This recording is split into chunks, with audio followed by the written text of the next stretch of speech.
Hey everybody, Shoebox Legends here. Thanks for joining me for another episode today. And as you can see in front of you, we're going to dig in a little bit further to the contents of my Sportlots box that arrived a few weeks back.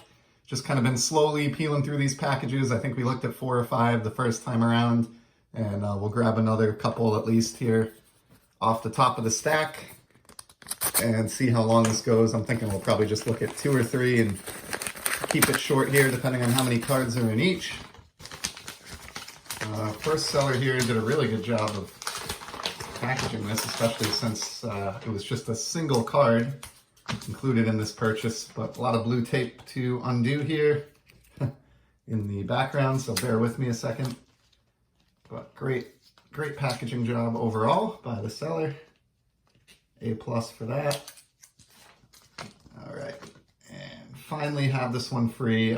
This is a relatively, as far as I tend to go anyway on Sportlots, a relatively expensive card at $7, and it's just a single, and it's from the 2016 Upper Deck Ice release. And if you watched or have watched the channel for very long, probably realize that the reason I love these cards is that they are acetate. And the card in question is this beautiful Connor McDavid. So you can see here the upper half of the card is a clear acetate material. In this ice release, you have a metallic silver foil ice logo along the bottom with player name.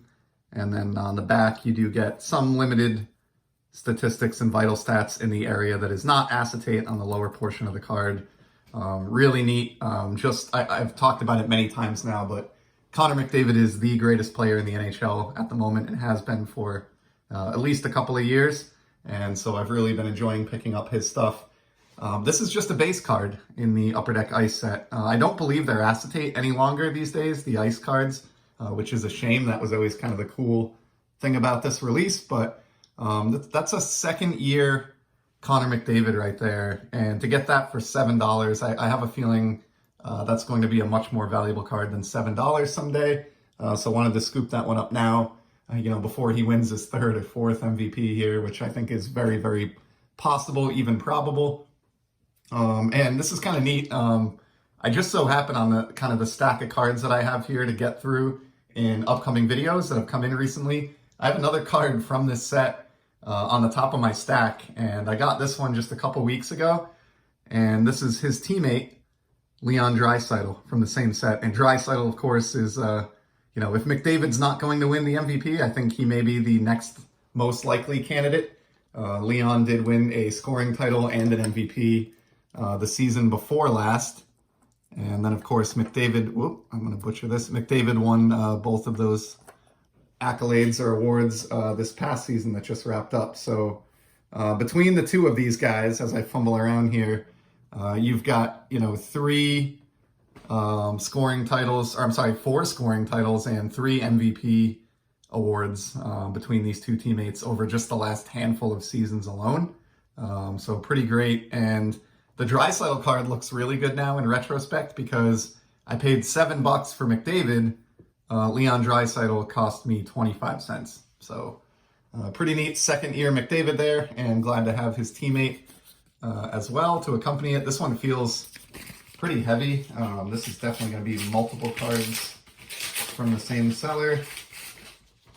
And, okay, so this is a time when I was kind of loading up on multiple copies of some cheaper, what I consider to be iconic junk wax era, for lack of a better term, hockey cards. And I've never really liked that term because I really enjoy all the cards from this era, and I think it's a little misleading to label them all as junk, but I do understand, respect to the print runs and things like that, why it has the name that it does, but I think these cards are great. They're from the time period right when I was getting into collecting, or certainly from my first few years anyway of childhood collecting, and so they do bring back a lot of memories in that sense. And bear with me here. This is another seller who used a ton of blue tape, which is actually much appreciated, but is making it a little bit difficult to get these freed from their plastic prison, so I can show them on the video here.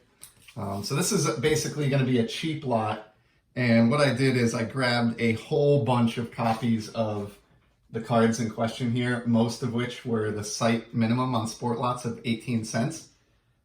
Because I just think for that price, you really can't go wrong with either of these. I think it's 2 cards here that I have, and I really apologize for the delay. These are wedged way in there. But so first of all, the ones that I paid the site minimum of 18 cents for are these Eric Lindros Fleer Ultra rookies from 92-93.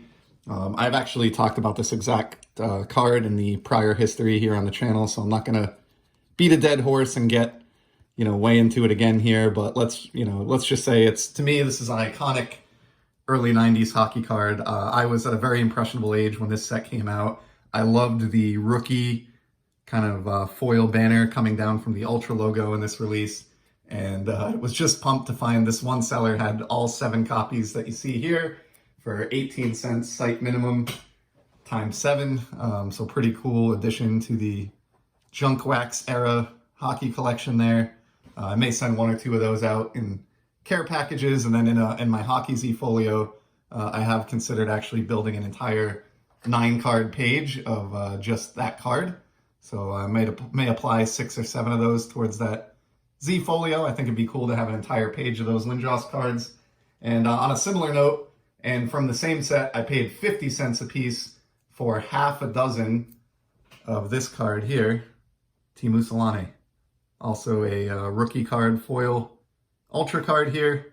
To me, these are 2 of the most, I think, iconic, I would call them, rookie cards from this Ultra release, which was, of course, the first Fleer Ultra hockey release. Kind of neat.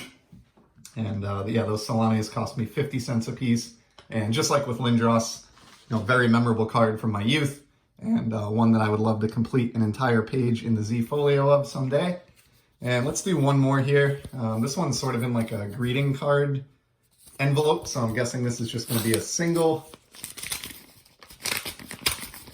And hopefully it will take me a lot less time to free than those junk wax hockey cards just did. Those were very well packaged by the seller, but probably means I should have opened that off camera ahead of time. All right, and we got a baseball single to close it out here. This is a set that you've seen if you've been around the channel with any kind of frequency. You've likely seen me mention sometime in the prior months here, and it is Topps Chrome Sapphire Baseball. And this is from the 2018 release, a guy that I love collecting, Justin Verlander. This card, I don't know about the print run on the 2018 Sapphires. I know the 2016 and 2017, which were the first 2 sets, it was alleged that there were about 250 of each card produced. I don't know if that number is the same for 2018 or if there are slightly more, but this guy is a lock for the Hall of Fame in the future.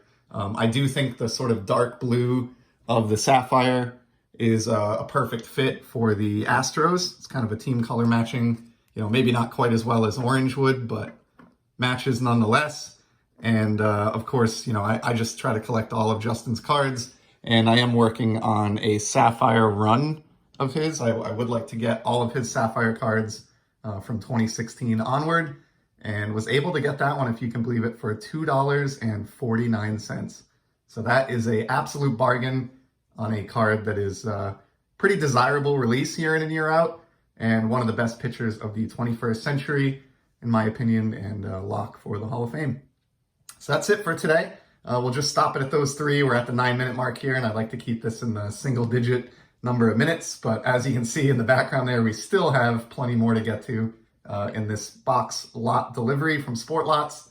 But for today, I hope you enjoyed something among that handful of hockey cards and the one nice shiny baseball card. And if not, don't worry, I'll be back soon with some more stuff from the big old pile in the back here. So thanks for joining me, and keep enjoying collecting. And until I'm back with another video, take care.